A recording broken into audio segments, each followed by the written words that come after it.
Good morning, everybody.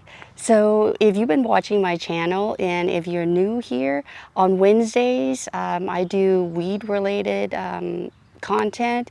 It could be a specific weed that I discuss or anything that has to do with weeds. Could be how I can control weeds a lot better, or what I do to maintain weed pressure and all that. And then going forward, for now, on Fridays, I'm going to be focusing on edible related plants. And then on Sundays, it'll be all the other content that's not, what I cover on Fridays and Wednesdays. It could be a garden tour.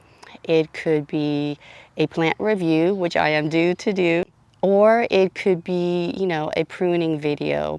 So it could be any one of those. So today I'm not going to talk about a specific weed, but I will talk about what I do to help suppress the weed pressure here.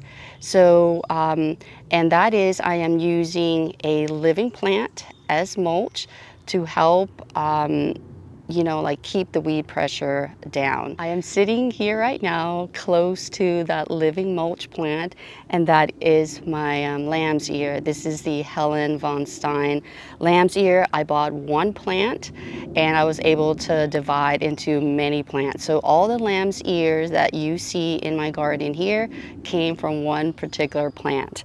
So as you can see, I'll point the camera closer so you can see here. All right, so you can see this is one plant, and look at how much space that it takes. It is probably at least 2 feet wide this way, and then about 2.5 feet wide on this side. And same thing with this plant right here. And I have some on this side.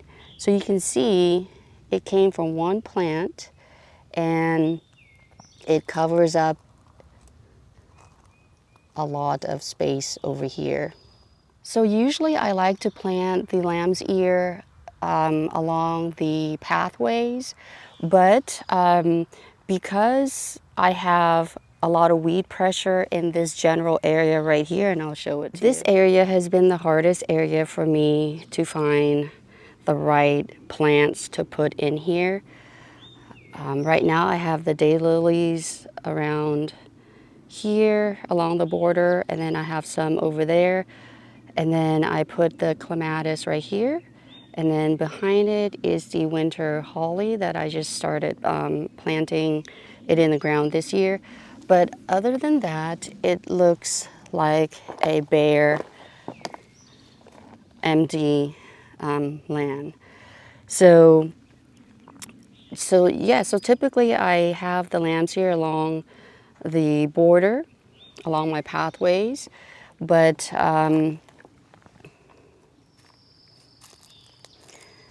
for this particular area, I am putting the lamb's ear not only close to the border, but I'm also putting it in the center too, to choke out the weeds that are going to be, coming up around it. And the great thing about the lamb's ear is that it is so dense. Look at all the leaves. There's just so many leaves on top of one another. So it doesn't so the light doesn't penetrate all the way down there.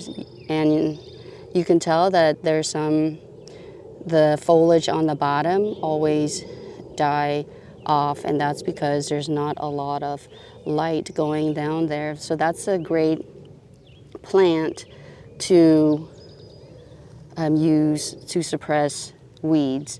And I am putting them in the center right now because they will serve as my placeholders for now until I can find another plant or other plants to put in here that are more permanent.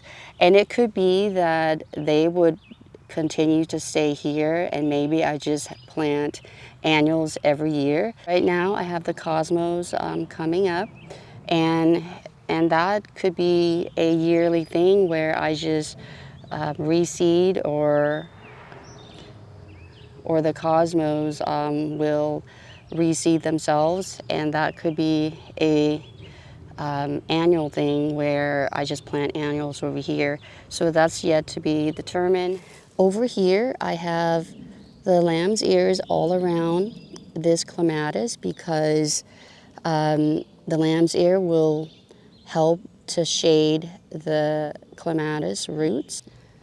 You can see it gets very weedy right there, so I'm going to put a few more of the lamb's ear, maybe one right there. I have one right there already, so it's going to grow out that way to help choke out some of those weeds. And then I might put one like right there. So definitely lamb's ear is a good place holding plant for me here. I know it's how it grows. I know its growth habit. I know how it spreads. So I know all of that. And that's why I think it's a great plant for me. I've seen that it takes up so much real estate over here and everywhere else that I plant. So if you have a lot of weed pressure like I do here, and you don't mind growing this kind of plant, I would highly recommend it. And lamb's ear is also a medicinal plant as well. And if you do living mulch with plants as well, please let me know what is a good place holding plant for you in your garden, and maybe it'll help other people who might be watching this video, and it may be a plant that I will consider using it in my garden as well. So with that, I hope that you found this video enjoyable and helpful, and until my next video, take care and bye for now. It's me, the Mario. Thank you so much for watching this video. Please make sure to like and subscribe and ring the notification bell so that way you don't miss out on any more content.